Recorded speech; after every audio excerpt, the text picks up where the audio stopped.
इसलिए केदारनाथ को कहते हैं जागृत महादेव। एक भक्त ने किए भगवान शिव के साक्षात दर्शन। सच्ची घटना सुनिए। केदारनाथ के दर्शन करने के लिए भक्त साल भर इंतजार करते हैं। केदारनाथ की चढ़ाई को बेहद ही मुश्किल माना जाता है, लेकिन ऐसा कहा जाता है कि भोले बाबा जिसे दर्शन देने की ठान लेते हैं उसे दर्शन देकर ही रहते हैं। इसी बात से जुड़ी है भगवान शिव के एक भक्त की सच्ची घटना, जिसके बाद केदारनाथ को जागृत महादेव कहा जाने लगा। ऐसा कहा जाता है कि एक बार एक शिव भक्त अपने गांव से केदारनाथ धाम की यात्रा पर निकला। पहले यातायात की सुविधाएं तो थी नहीं, वह पैदल ही निकल पड़ा।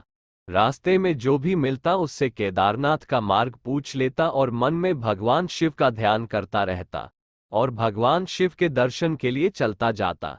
चलते चलते उसको महीनों बीत गए। उस भक्त के पैर में छाले पड़ गए, लेकिन शिवजी के दर्शन की जिज्ञासा को अपने मन में लेकर वह चलता रहा। आखिरकार एक दिन वह केदार धाम पहुंच ही गया। केदारनाथ में मंदिर के द्वार 6 महीने खुलते हैं और 6 महीने बंद रहते हैं। वह उस समय पर पहुंचा जब मंदिर के द्वार बंद हो रहे थे। मंदिर के पंडित को उसने बताया वह बहुत दूर से महीनों की यात्रा करके आया है। पंडित से प्रार्थना की कृपा करके दरवाजे खोलकर प्रभु के दर्शन करवा दीजिए, लेकिन वहां का तो नियम है, एक बार द्वार बंद तो बंद। इसके बाद वह बहुत रोया, बार बार भगवान शिव को याद किया कि प्रभु बस एक बार दर्शन करा दो। वो प्रार्थना कर रहा था सभी से, लेकिन उसकी किसी ने भी नहीं सुनी। मंदिर के पंडित बोले आप यहाँ 6 महीने बाद आना, क्योंकि 6 महीने बाद यहाँ के दरवाजे खुलेंगे। यहाँ 6 महीने बर्फ और ठंड पड़ती है। ये कहकर पंडित जी और सभी जन वहां से चले गए। वह वहीं पर रोता रहा।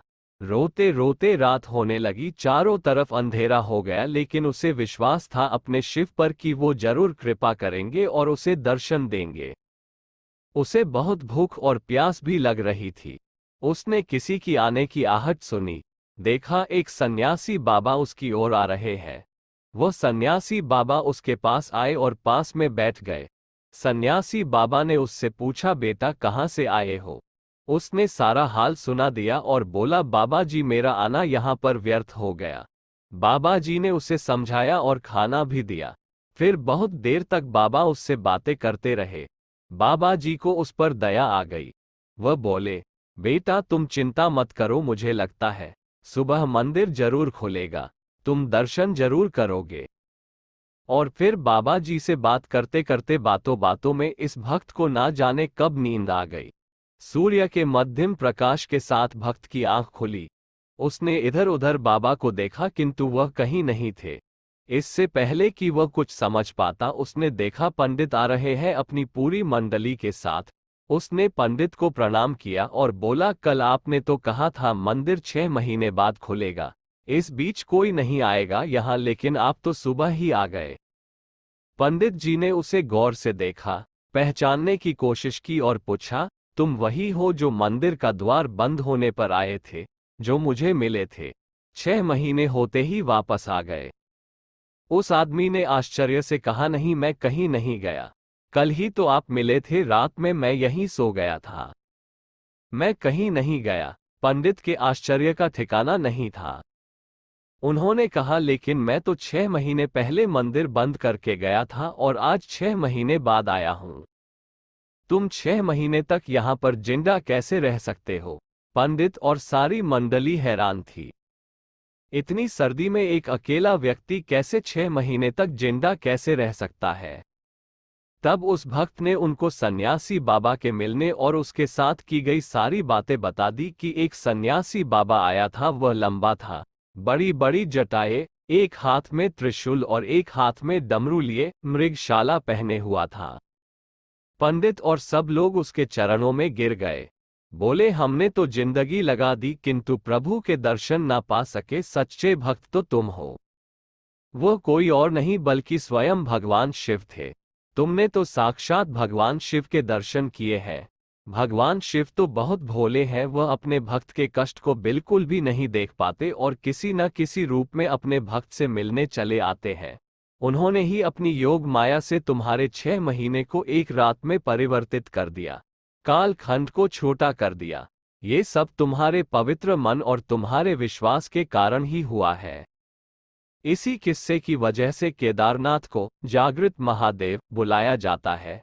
तो देखा दोस्तों, अगर आप सच्चे मन से और सच्ची श्रद्धा से किसी भी धार्मिक स्थल में जाते हैं तो भगवान आपको किसी न किसी रूप में जरूर दर्शन देते हैं। वह आपके साथ ही होते हैं और आपको पता भी नहीं चलता है।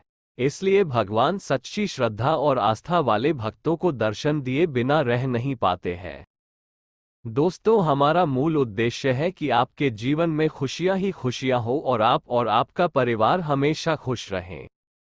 अगर हम आपकी लाइफ में इस वीडियो के माध्यम से थोड़ी सी भी खुशी दे सकें तो हमारा उद्देश्य पूरा हो जाएगा। क्योंकि अगर आप जिंदगी में दूसरों को खुशी देंगे तो आप देखना निश्चित ही भगवान आपको भी खुशियां देगा।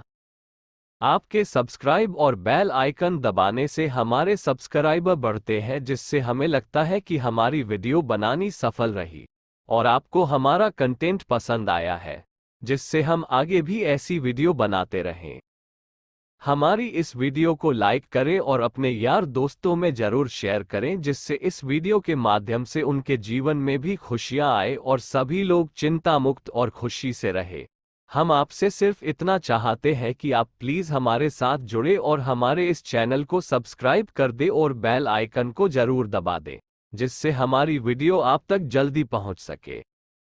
ऐसे ही वीडियो देखने के लिए प्लीज़ हमारे चैनल को सब्सक्राइब कीजिए और बेल आइकन को भी दबाएं ताकि आप हमारी वीडियो सबसे पहले देख सके। धन्यवाद।